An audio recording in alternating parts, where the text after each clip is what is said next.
Every team, every topic, everywhere. This is Believe. Wow. Okay. Wow. Rob, so hard my nose bleeding. John, That was... where Someone have you hopped been up all my life? Just to say that was the best thing she's ever heard. Oh, hey, Matilda. She left. She stopped playing she looks with happy. her.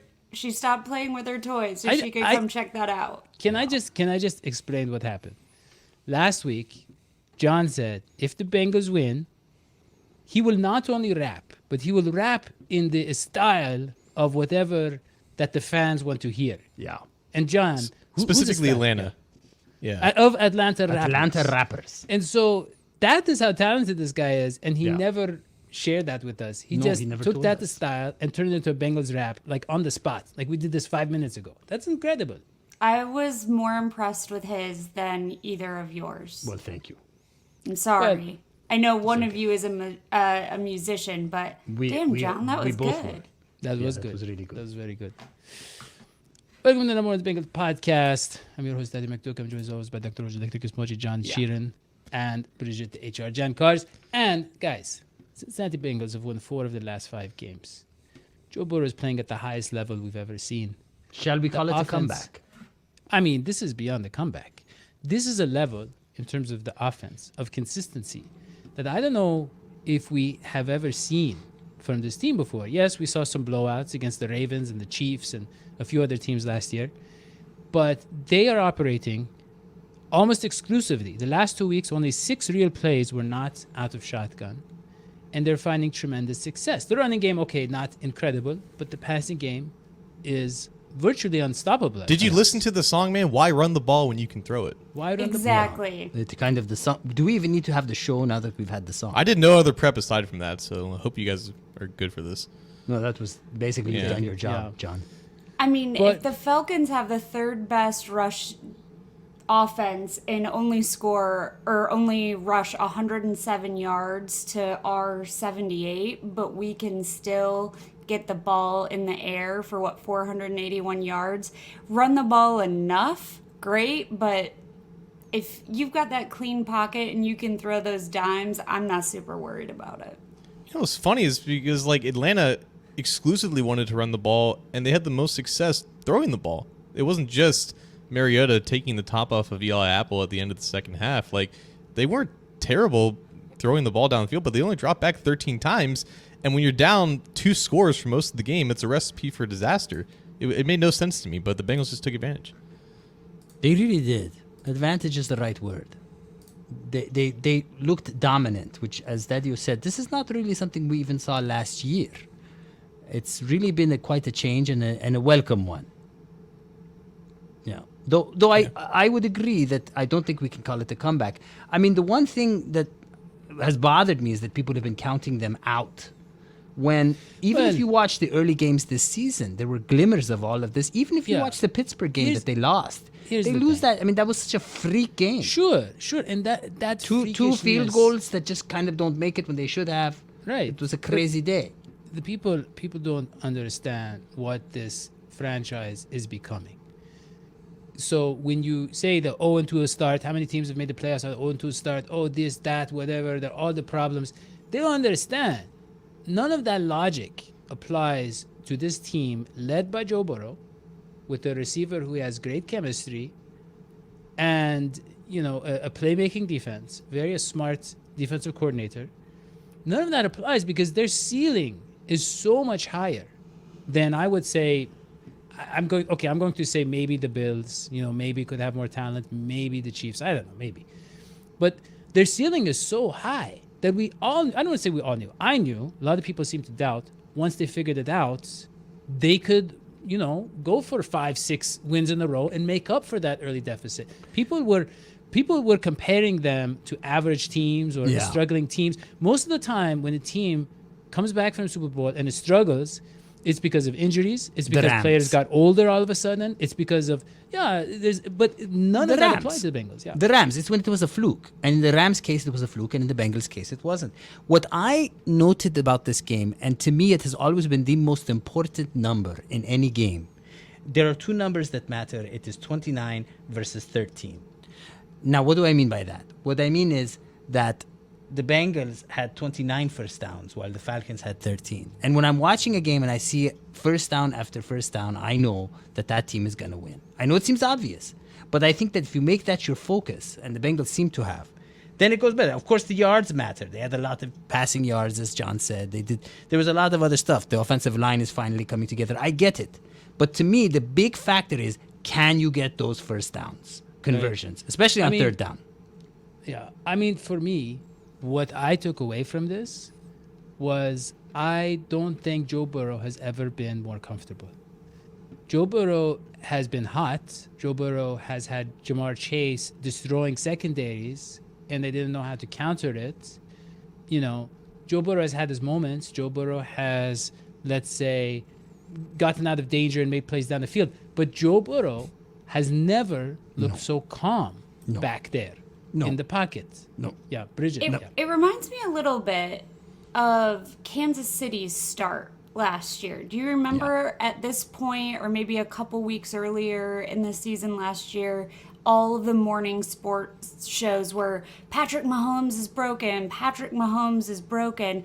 And the Chiefs came out and had an incredible season. Now, granted, we beat them twice, and I would say we had a more incredible season, but folks wanted to count the Chiefs down and out. And with a 17-game season, I think if you're making these predictions after 2 games, after week 2, I feel like people are too short-sighted. 2 games doesn't tell you enough of anything. It depends on the team, though. It depends for me. It depends on the team, the nature of the team. But going back to the point of Burrow, It's always people with daddy issues Weren't coming at Zach. the Lions 1-1 at week 2? Yeah, exactly. Yeah, exactly. But I want to show this play. It was probably my favorite play of the game. I thought we were just describing plays from now on. Don't describe the play. Okay. So Joe Burrow was under pressure, and he just casually rolls away from the pressure. Yeah. And everybody on Twitter, including myself, thought that he was throwing it away.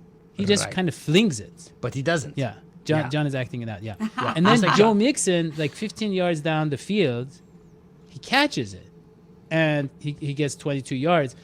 And Joe Burrow not only flings it, but then he kind of like turns away, kind of like Stephen Curry when he like shoots a 3 and he turns. It was like that. Yes. And it was the combination of him not taking the pressure not worrying about the pressure, and then knowing exactly where he's going with the ball. And it was. And if I remember correctly, he steps up into the throw, right? Well, he was kind of fading away a little bit, but that throw is so inadvisable for 95% of quarterbacks because he's throwing across his body, across to the other side of the field, and he knew that he could make the throw because there were 2 trailing defenders who were running behind Mixon who were also running towards Burrow because he was scrambling out of the pocket. No one thought that he was going to be able to make a throw down the field, and so he knew that there was space and a window for him to just level the ball over those defenders who had no chance of making the play. So he made not an impossible throw, but a throw that every coach in America would be like, do not make that throw. But he could do that because he knew where the defenders were. Yeah, just show the Why throw. don't you not? Why don't you not? Yeah. Because we have been told. Like, look at this. Like, there are defenders near Mixon, but they're all looking at Burrow because no one is expecting that throw to be made. So the fact that he could find that window there and just put it right in Mixon's arms, like he was on one yesterday. The one that Tyler Boyd, where Boyd made that one-handed catch, that is an insane catch because Boyd is expecting he's expecting that hit to be made. I mean, this throw was good too. It was a back shoulder off of a slot fade. Like the timing of these were impeccable, and I think it does speak to the comfortability there too. Yeah. Yeah. And it was the whole game. I saw Burrow he's very relaxed in the pocket. And like the other games, even last year, it was like 4 or 5 explosive plays. This game, John, he threw for almost 500 yards. Let's be honest. If he needed to, he could have thrown for 600 yards. Yeah. Well, that was actually what I was going to ask. That's what I was going to ask. Yeah. So there's like 30 seconds left on the clock in the 4th quarter. They could have scored. Was it just out of the kindness of their own heart that they kneeled? They were like on the 5. Yeah, you don't. I wanted them to get another touchdown. No one hates the Falcons, But why not? Why not intimidate the Browns? Like next week, we're coming for you. I think they're more than intimidated at this point. Yeah, I say intimidate them more. It's Monday Night Football. It's a big deal. Well, at So the one of same the time- things I want to say though about, so yes, Joe Burrow was way more comfortable. We saw him making the throws that we saw him make last year, but everyone was trying in the first couple of losses. Oh, it's play calling. Oh, it's Joe Burrow's not the same. So here's what I think we saw. We saw Joe Burrow comfortable in making calculated and aggressive throws. We saw receivers who were getting open, running routes. We saw Chase have that amazing TD and double coverage in the corner of the end zone. We saw relatively good play calling. I will say I didn't like the going on it on fourth down where we did. I would have liked a field goal. But where you were in the game, I don't think that was game ending. And you call a different play on the go for, and I think something different happens. And then we saw the defense continuously stop either the third down conversion or just make critical plays. And no points scored in the second half. What I think we all have to see is that there were different phases of this team that all were working together at a more optimum level. And for me, this was validating my own hubris because I was like, it wasn't just one component. It wasn't just play calling. It wasn't just Burrow. It wasn't just receivers. It wasn't just Mixon. So I think this was a pretty exceptional game for all three phases and on both sides of the ball for us. No, it's the culmination of the vision that this whole project was. It was putting together a completely new offensive line that took time to actually gel and communicate with each other. And we saw the fruits of that labor into place last week against the Saints when that first, consistent offensive game happened. And now you had an Atlanta defense that was down basically every single one of their competent players except for defensive tackle Grady Jarrett, who did get into Burrow's face a couple of times. But it wasn't just last year where the offense was so reliant on explosive plays and converting third downs. They were converting first downs and first down and second down. They were consistently generating positive plays, not just with deep balls to Tyler Boyd or to Jamar Chase down the sidelines. They were moving the ball at a consistent pace, which is the exact argument against the regression talk that populated this season. Is how can the Bengals replicate what they did last year? They don't have to. They can't because that wasn't sustainable. They do better. They now have a more dependable offense. John. I want one quick question. John, you mentioned the way you described it, and I loved it, is that there was a kind of architecture that we're seeing play out this season and things are finally gelling. Who deserves credit for that if not Zach Taylor? Doesn't Zach Taylor, the head coach, finally deserve credit? Why is it that when this team loses, everybody is quick to blame Zach, but now that they win, it's all about Joe Burrow? I love Joe Burrow. He is the face of this team. He's the heart of this team. But the brains, that's Zach. That's also Joe Burrow. But I just want to say this. You can't just make a statement like that. I was asking John. I was talking to John. John, to that point, though, people talk about the play calling. Look, we knew the play call. You made a good point, I think, last week, how they were trying to be, on passing downs, they're trying to be LSU Joe Burrow. On running downs, they're under center, which was the Callahan, all this different influence. Sorry, I have some live music. They're warming up. No, I enjoy my favorite kind. Yeah. That could have been limiting their potential as in terms of play calling. So we weren't seeing it. And so now we saw, John, this play that Mike Santagata pointed out, where the receivers were, I think, scissoring here, he says, if you watch the play. No, you don't. I'm sure that's not what they said. John. Scissoring. Believe it or not, that is a scissors concept. Yeah. No, you do not call that scissoring. And I so, think it needs a new. But Well, no, if but that's people the route, wanted if that's the route, creativity. and you need an action verb, I think, that makes People sense. wanted creativity. They wanted us to be bold. They It is wanted not us to called try scissoring. new things. And that is what we saw in that play, was scissoring. I mean, it doesn't get any more bold and creative than that. And, John, we also saw... Splicing or something. You got to use it. We saw the receivers working in tandem to free up runners. Very good cohesion, like this triplets block here, John. Just trips, no triplets. Triplets block. Yeah. This game reminded me, I don't know about you guys, but it reminded me so much of the Ravens game last year at home when the Ravens were down their entire roster too, and Burrow was just as comfortable and poised in the pocket as possible. He was just making accurate, precise throws from a clean pocket or whether it be on the run. And what do you know, he almost had the same amount of yards as he did in that game. And it goes in hand, not only the play calling, but just execution as well. And I think when you have a clear plan about how to attack coverages, when you put in the work in practice and you see the exact looks that you're preparing against a defense that just doesn't have the firepower to match you, this is what the Bengals offense looks like at its peak, and it's amazing to watch. John, what do you think about sorry, Hoji. So the one crew I forgot to mention in my look who did better was the offensive line, because we were giving them a lot of crap. How do you think, or John and Hoji, how do you think the offensive line performed? Like, what did that look like in giving Burrow that cleaner pocket to throw from? Yeah, I think Jonah Williams and Ted Karras played fantastic in this game. The Falcons don't have a great pass rush necessarily. Like, Grady Jarrett did all he could, and he had a couple of wins against Cordell Patterson. La'el Collins injured his ankle, I think, in the middle of the game. And this is interesting.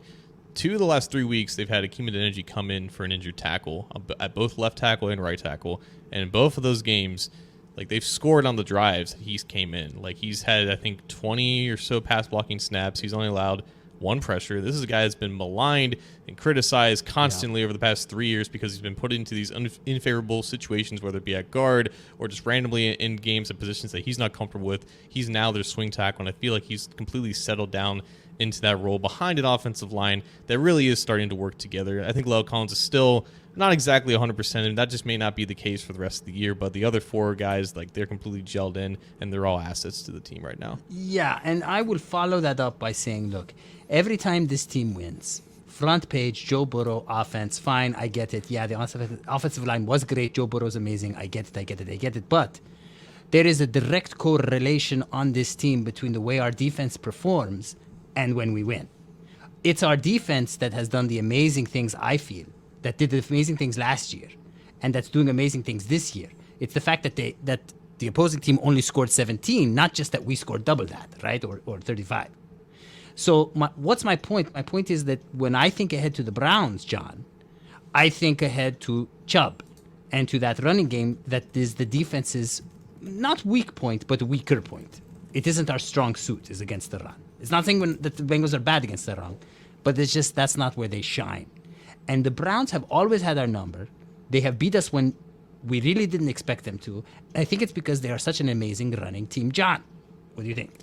It's kind of interesting how the Browns are coming right after the Falcons. I feel like an extra day of game planning it's almost going to be like a non-factor because I feel like the preparation is going to be very similar. Now, the Browns run a different style of running attack compared to the Falcons. Like, they're more under center, they're more wide zone, they're more some power concepts, they're pulling their guards and whatnot, so they're doing a lot of different things with Chubb. But the Bengals have yet to showcase that they can actually stop Nick Chubb. And the fact that they've had great progress from both J.T. Fale and Zach Carter at defensive tackle, while DJ Reader has been on IR and DJ Reader is not going to play in this game, that's definitely been encouraging. And it's definitely one of the things that I think a lot of people were worried about this game. Like, how are they going to be able to stop Nick Chubb without their best defensive player? Maybe Logan Wilson coming back will help out with that, just the overall communication and scraping over the top of some of those blocks. But they need to have the same type of plan of attack in this game, like get on top of the Browns early, so they have to have Jacoby Brissett drop back 30, 40 times, because if that happens, the Browns have little to no shot. Right. So prognosis grim for the Browns, even despite the fact that we don't do well against Chubb.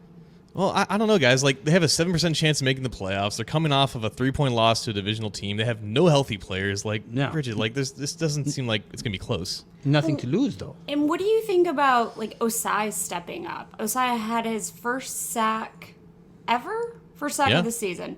Yeah. Whatever it was. First sack in the game yesterday. Like, John, you are spot on. Like, this defense is just stepping up. And even when guys go out, I think there's something really, really special about it. Is this the Osai sack? Yeah. Oh, Whipped that's around beautiful. the edge there. Yeah. That's just beautiful to watch. So what do you think is the key to stopping Chubb? Because I was writing my little notes to myself, and Chubb is one of my worries, and just how they come after. So I think the Falcons only blitzed Burrow twice. Is that right? I feel like he was around there, yeah. And so we saw what happened. You only blitz Burrow twice, you get 481 passing yards scored on you. So what do you think like the Browns are doing in their game planning right now? And we can talk about Osai too, because that was pretty awesome. I think they had 3 sacks. They did, yeah. But it wasn't specifically on blitzes. Like sometimes their guys just won up front.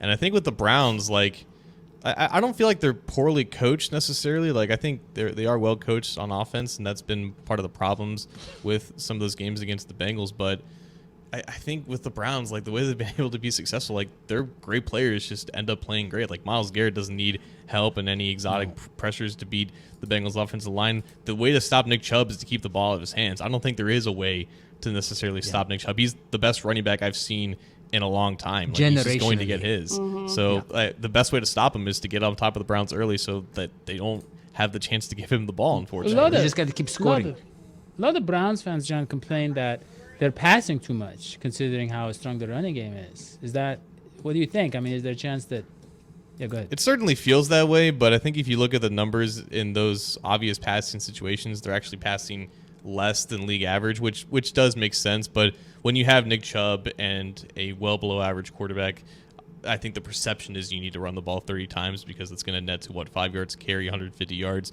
and maybe that leads to win, but it's not always that easy. Okay, so let's get our predictions in. John. You want to go first? Oh, you're leading it to me? Well, you need to say a name after you say that, so. I think Daddy is experiencing a small revolt. Yeah. It's about time that happens. Well, that's what you get for running a daycare center in a place of business illegally, I might add. At least you got some music out of it. If anybody's watching, that is all totally under the table. Yeah. Well, We'll write now it it's, up. now it's out in the open. Yeah, I don't think the Browns are in a good place right now. I think on Monday Night Football, in front of a national audience, on Halloween nonetheless, I don't think they're going to put up much of a fight, and they're just too banged up to really do much of anything. I don't think the Bengals are going to play necessarily great, but I do feel like there is some type of a motivational factor here. They haven't beaten the Browns in a significant game in a couple of years now. Like that probably means something to them. That's probably going to motivate them to make sure that they do this. So I'm going to say Bengals win more of a let's go like a modest, like a 24-10 win. 24-10. Yeah. Nice one. So that's similar to mine. I was going to say 24-17 Bengals. Yeah. I think we are hungry for a divisional win. I think after a really crap loss to the Steelers and a tough fight against the Ravens, we know we want to take the division, and we know we need to start figuring out how to break that tie. And I think they are coming for the Browns. I don't think we're going to see what we saw this week in terms of offensive production, but I think we come out with the W. So here's my prediction. Basically, you have to think about this psychologically. If you think about all of the Bengals losses last year, there were times when we assumed they were going to win, like the Jets and stuff.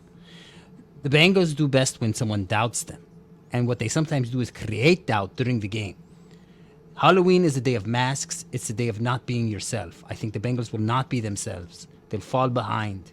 The Browns will surprise people. They'll pull ahead. It'll be 24-24 tied until the very end of the game. We'll go into overtime, and the Bengals will win it with a touchdown, 31-24. But it will not be an easy win. It will be a hard win, and the Bengals will be reminded. It will be a lesson in humility for the Cincinnati Bengals. That is my horoscope. Yeah.